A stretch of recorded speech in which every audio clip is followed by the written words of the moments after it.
On today's wrestling news, is Daniel Bryan gonna debut at AEW's All Out? Is this NXT's new logo? Let's hope not.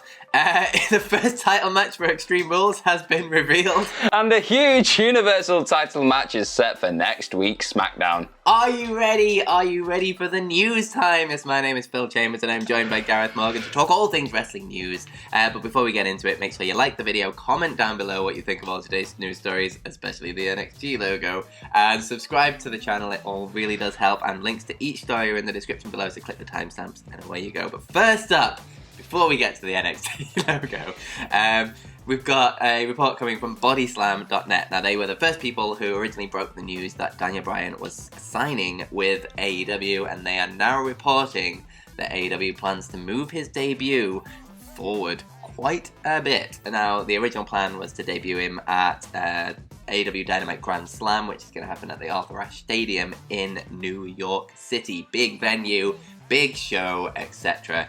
And it spaces out the sort of CM Punk and Daniel Bryan debuts. But now Body Slam's Cassidy Haynes is claiming that Bryan will now debut at All Out on September the 5th. He quoted sources close to the situation saying that AEW are concerned by the recent New York COVID spikes and new restrictions that may be imposed in that area. And yeah, want to get him out there before any plans get taken away from them, let's say. But interesting stuff. We could be seeing a little surprise entrant of Daniel Bryan at All Out. I mean, I think, yeah, with the restrictions that could be in place and everything else like that, it makes a lot of sense just to not gamble on this, really. I mean, you saw the incredible return of Punk, and I understand, you want to just let it sit a little bit, let people drink it in. Like we saw on Rampage, he came out again after the show had ended, and he said, I understand I'm only going to get to a certain point where I can keep just playing my music and just coming out, and you guys are just going to be like, there's going to be a period, there's going to be a point where that starts getting a bit tired, and they're going to have to start doing more with CM Punk, which will not be very hard at all. But this is not Punk, we're talking about Bryan. So I'm excited, obviously, because that means he could be in AEW in a week, literally a week. So that's madness. And I don't know, just get him in there as quick as possible. We don't want to blow this thing, and it'd be a nice addition to probably an all-out card that maybe doesn't necessarily need it, but we like good things, the more the merrier. Yeah, it definitely doesn't need it, but it'll definitely pop a number for the Dynamite coming up after All Out, and I guess that is the point. But yeah, you'd think you'd obviously want to space these things out a little bit more, because you get the big reaction from CM Punk, the sort of ratings that come in from that, and then let that settle out a little bit, and then you bring in Daniel Bryan, and you're off to the races, basically. But needs must. I mean, when other things are fighting against you, you may as well just get this out there while you can. Yeah, and if you've got the options, why not use them? And speaking of using options that maybe we should not use, oh boy. So hopefully, maybe you're one of the lucky ones who's been able to live under a rock this morning. You've seen that, well, you've probably not seen that the NXT logo has had a bit of a change, apparently.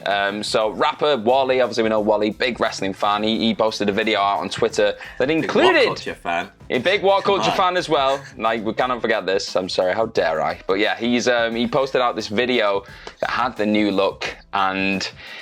it was something. It was something. A few people were like, oh, this could just be I don't know, just messing around. Could just be a little bit of a side project kind of thing. But nope. NXT, the official NXT account on Twitter, then retweeted it, and they were like, we are NXT, and Triple H tweeted it, and NXT announcer Alicia Taylor, she tweeted it. So it's looking like a thing. It's very colourful. It's a very colourful thing. It's honestly, in isolation, it's probably not as bad as I'm painting out to be in my own mind, but I think just put up against what has been the NXT logo forever, it's very different. This could be the catalyst for a complete thematic change in NXT when it comes to the colour scheme and everything else, and just the way the show is presented.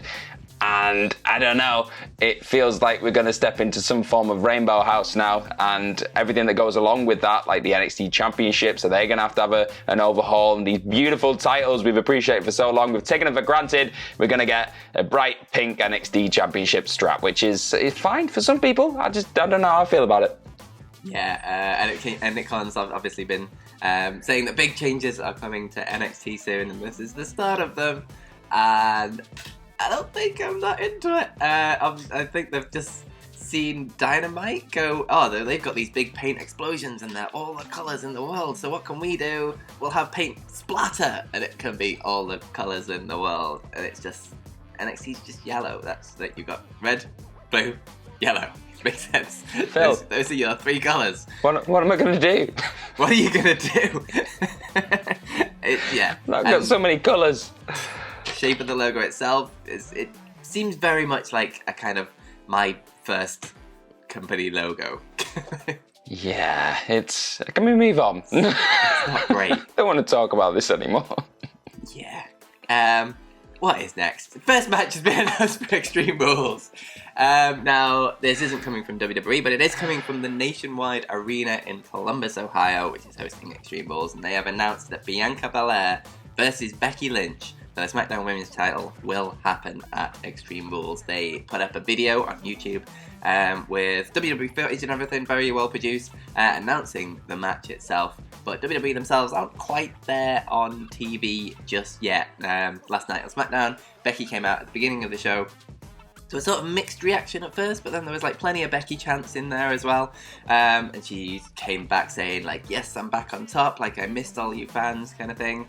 It was the hardest thing that she ever had to do when she had to give up the Raw Women's title, but she's back.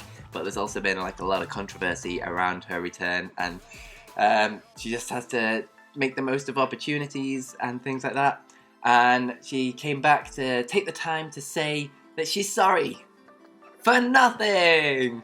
And then obviously Bianca Belair came out and she stakes her claim for the championship and she challenges Becky right here, right now. And then Zelina Vega and Carmella and Liv Morgan, they all come out and they all make their claim. And then Bianca Belair at the end of the segment is like, forget all of those guys, you, me, right here, let's go. And Becky's just like, nah, turns around, wanders off. And then they had a match that was a number 1 contendership match for the Fatal 4-Way. Bianca Belair won that, so she is the number 1 contender, but WWE haven't quite announced it yet on TV. But it looks like that is definitely happening at Extreme Rules. Yeah, and it makes all the sense in the world. It's the big matchup you can have on SmackDown right now for that belt, so why not just go straight into that? You could have made an argument maybe for someone like Liv Morgan, because in the actual match itself, the Fatal 4-Way, she was really over, and a lot of people you could tell were really behind Liv Morgan and would have quite liked to see something a bit different, a bit of a refresh on the scene, and then having Bianca Belair have to work herself back up to have that title shot. That would have been cool as well, but I'm not going to turn down Becky Lynch against Bianca Belair at Extreme Rules, and obviously it's the stipulation pay-per-view, so you can bet your bottom dollar there's going to be some form of stipulation just thrown into there as well. So I think it was a wise choice, really, going forward. But that wasn't the only, let's say, technically that wasn't an announcement, but it was like an announcement away from SmackDown. But an actual announcement for next week happened on SmackDown in the closing stages.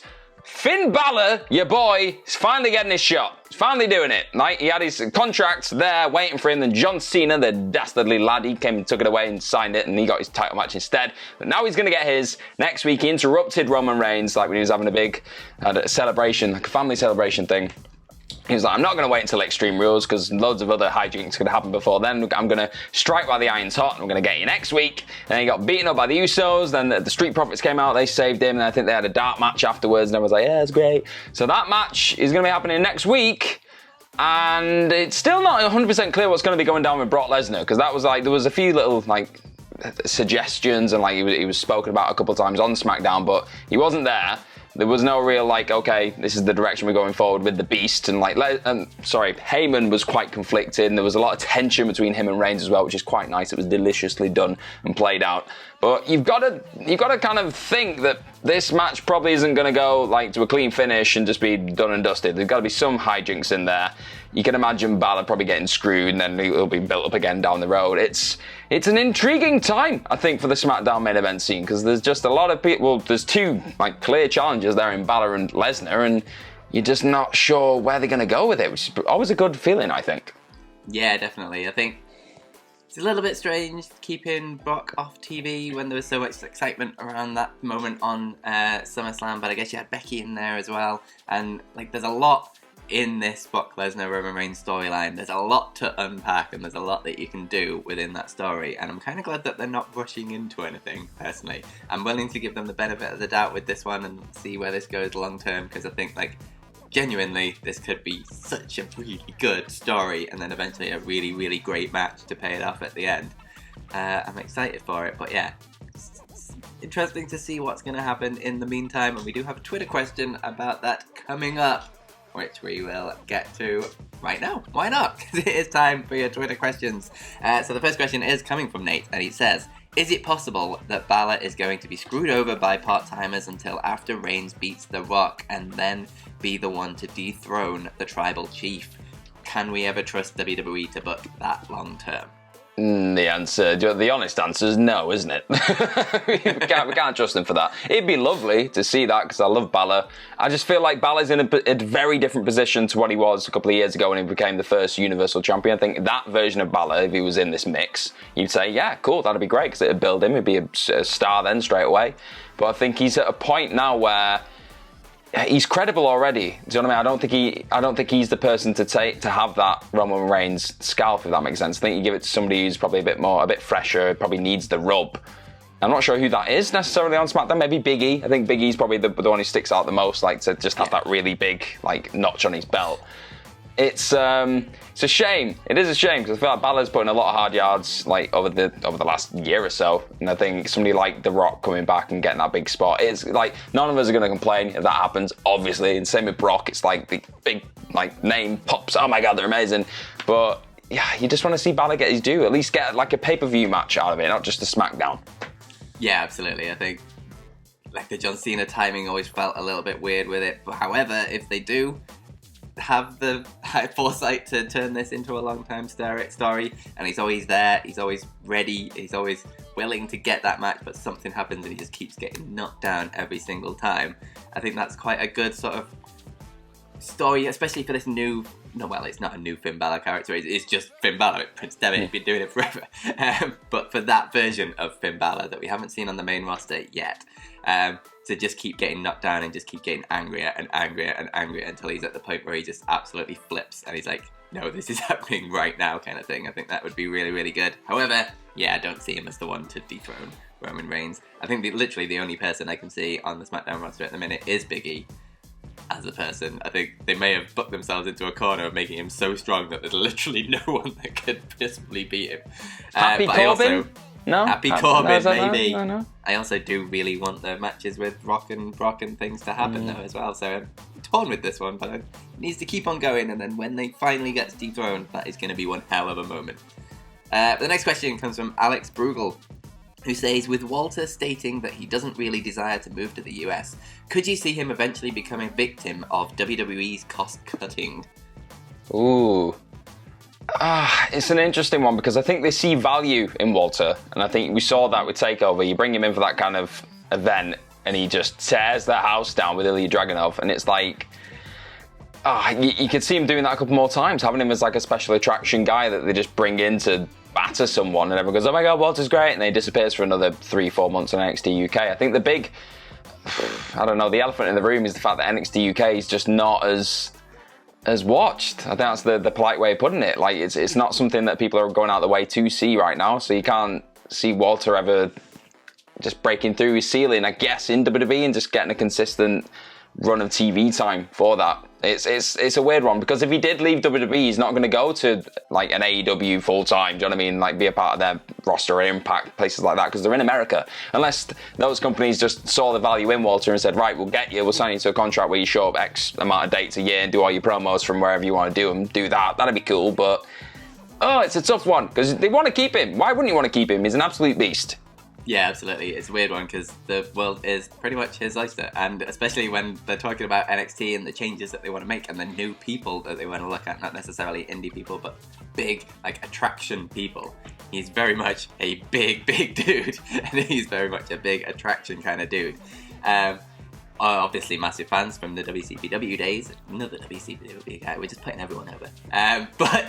If he doesn't want to move to America, then there's an obviously ceiling there as soon as they put it. I will say, with NXT UK, reportedly the whole thing only cost WWE $700,000 a year. So it's not exactly breaking the bank, NXT UK. Whether he's classed as a part of that, since he does so much on NXT, I have no idea. But yeah, if he doesn't want to move, there's always going to be a ceiling there, and in WWE's eyes, that's probably quite the downside. But I guess we'll have to wait and see. Maybe they just haven't made him the right offer to make him move to America yet. It's a good point. Keep him. Keep that man. Definitely keep that man. But the last question of the day comes from Mad Geek Tom, who says, "Greetings, gents. Question for both of you lovely lads. With Simon Mello returning to wrestling again, will we ever see Phil step into the ring again? And will Gareth have an MMA match?" I'll let you go first. Probably not in like the very near future. I don't know. I was having this conversation the other day with someone, and I don't know. Like I train because for the most part I just enjoy it. Like I like grappling and like doing a bit of BJJ and a bit of kickboxing, things like that. But I do it more to keep me fit. Like, and I just get a strong feeling that if I stepped into any form of octagon or something like that where somebody actually knows how to kill someone with their feet, I think I'd be in a bit of trouble. I don't know if there was like a charity thing, like an amateur contest thing, I'd have a go at that, I'd have a play just to see what it's like. But I think Phil's a lot closer than I am when it comes to stepping back into his world, aren't you? I don't think so. It's been a long time. It did come close. There was almost a time in WECPW when I almost had a match with Martin Kirby as my tag team partner, but that plans got changed. And then I was going to be in Miller's Corner for the WhatCulture death match with Sami Callihan and do something, but not actually have a match. It's been a very long time since I was wrestling training, and I think it's slightly past that, unfortunately. But I do still want to have just like one moment or something in a match at some point. I would really, really like that. We could do a work shoot match. How about that? Like we'll do a work shoot. Like my MMA stylings against your hardcore insanity. How about that? There was original plans in WCPW quite a long way a time ago to have like a YouTubers battle royal, which was just get a bunch of wrestling YouTubers in a ring and see what happens. Watch the madness unfold. Really that'd be great. I think the plans was for me to get to the end, and then it was me versus Simon Miller, and then I get destroyed by Simon Miller. Yeah. Obviously, because look at the size of him and look at the size of me. Yeah, it's great. I've just realised how unfair that entire thing is now. He's the Brock Lesnar, isn't he? Just one hand everyone. Pretty much. But that has been the wrestling news for today. Thank you very much for watching.